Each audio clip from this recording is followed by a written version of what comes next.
Good morning, children. Today I am going to explain chapter 9 sources of water. Rain is the main source of water. यानी कि पानी का मुख्य स्रोत क्या होता है? रेन, बारिश. Rain water fills up the rivers. Rain water कहाँ फिल हो जाता है जब रेन होती है? तो fills up the rivers, lakes. River means नदियां, लेक्स झील, पॉन्ड्स तालाब, सीज समुद्र एंड ओशंस. यानी कि जब रेन होती है तो रेन वाटर कहाँ जाता है, कहाँ फिल होता है? रिवर्स में, लेक्स में, पॉन्ड्स में, समुद्र में और ओशंस में. The water in all these water bodies come either from rain और from the snow on the mountains. यानी कि the water in all these water bodies, यानी कि इन सब चीजों के अंदर, इन वाटर बॉडीज के अंदर कहाँ जाता है? कम आइदर फ्रॉम रेन, यानी कि बारिश से आता है, या फिर स्नो ऑन द माउंटेन्स, या फिर जो माउंटेन्स के ऊपर स्नो होती है उससे आता है इन सब वाटर बॉडीज के अंदर water. The snow on the mountains melts into water when it gets the warmth of the sun. यानी कि स्नो, जो माउंटेन के ऊपर जो स्नो होती है, मेल्ट हो जाती है इनटू द वाटर, वाटर में मेल्ट हो जाती है. When it gets the warmth of the sun, जब वो सन की सनलाइट इस स्नो के ऊपर पड़ती है तो क्या होता है? स्नो मेल्ट हो जाती है और वो वाटर में कन्वर्ट हो जाती है.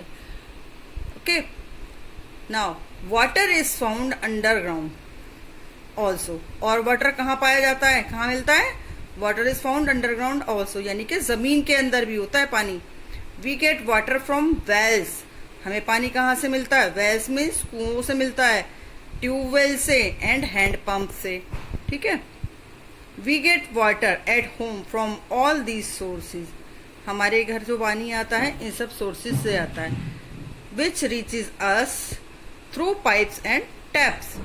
यानी कि ये उसके बाद हमारे घरों पे कैसे पहुंचता है? थ्रू पाइप्स और टैप्स के थ्रू हमारे घर पर आता है. Look here, this is the hand pump and well. Now uses of water. We use water to do many things. यानी कि हमें वाटर का यूज कई सारी चीजों के लिए यूज करना पड़ता है. वाटर कई चीजों में यूज करना पड़ता है. सम ऑफ दीज आर, उनमें से क्या होता है? सम ऑफ दीज आर ड्रिंकिंग, यानी कि पीने में यूज करते हैं. कुकिंग, वाटर को कब यूज करते हैं? खाना बनाने में भी करते हैं. हम खाना जो बनाते हैं उसमें भी वाटर यूज होता है. क्लीनिंग, क्लीनिंग में साफ सफाई करते हैं घर की, घर को वॉश करते हैं. इन बाथिंग, बाथिंग नहाने में भी हमें पानी का यूज करना पड़ता है. एंड वॉशिंग, वॉशिंग मतलब धोने में, जब हम क्लोथ्स वॉश करते हैं या पॉट्स वॉश करते हैं, बर्तन वॉश करते हैं, तो उसमें भी नीड होती है वाटर की. Now next page. We also need water for putting out fire. यानी कि हमें आग बुझाने में भी वाटर को यूज किया जाता है. We use water for activities, like कुछ एक्टिविटीज में भी वाटर यूज होता है, just like swimming and ice skating. Swimming यानी कि पानी में तैरने के लिए भी वाटर का यूज किया जाता है. और आइस स्केटिंग, जो बर्फ के ऊपर जो स्केटिंग की जाती है उसके लिए भी वाटर को यूज किया जाता है. Plants need water to grow. और प्लांट्स को भी ग्रो करने के लिए वाटर की नीड होती है. And look in this picture, putting out fire. वी use water to putting out fire. Boat floats on the water.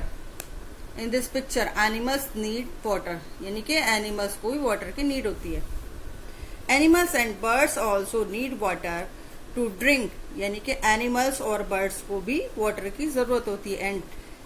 And to keep their bodies cool. और उनकी बॉडी को कूल रखने के लिए भी जरूरत होती है. Keeping air and water clean, यानी कि हम एयर को और वाटर को कैसे क्लीन करेंगे? Both air and water should be kept clean. यानी कि एयर, हवा को और पानी को भी क्लीन रखा जाता है. कैसे? Smoke coming out from vehicles makes the air dirty. जो व्हीकल्स से हमारे जब हम चलाते हैं तो क्या होता है? उससे स्मोक निकलता है, धुआं निकलता है, जिससे क्या होता है? एयर डर्टी हो जाती है. Walking, riding bicycles and using carpools help in keeping the air clean. अच्छा, एयर क्लीन कैसे होती है? जब हम वॉक करते हैं, कम से कम व्हीकल्स को यूज करते हैं, ठीक है, राइडिंग बाइसिकल, वॉक करते हैं, बाइसिकल चलाते हैं, तो उससे क्या होता है? एयर क्लीन होती है। उससे क्या होता है? बाइसिकल चलाने में स्मोक तो नहीं निकलता ना। जब स्मोक नहीं निकलेगा तो एयर भी डर्टी नहीं होगी, तो एयर क्लीन रहेगी। नेक्स्ट है प्लांट्स क्लीन द एयर, यानी कि प्लांट्स एयर को क्लीन करते हैं। We should plant trees all around us and take care of them, यानी कि हमें अपने आसपास प्लांट्स ग्रो करने चाहिए और उनकी देखभाल करनी चाहिए। Waste should not be thrown in water bodies, यानी कि जो गंदगी होती है उसको वाटर बॉडीज के अंदर नहीं थ्रो करना चाहिए। इससे क्या होता है? ये सब चीजें गंदी हो जाती हैं। Water can be save by closing taps when not in use, यानी कि water can be saved, water को कैसे सेव किया जा सकता है? By closing taps when not in use. जब हम वाटर को यूज नहीं कर रहे तो हम टैप को क्लोज रख सकते हैं। उससे क्या होता है? वाटर वेस्ट नहीं होता। Okay children, thanks, have a nice day.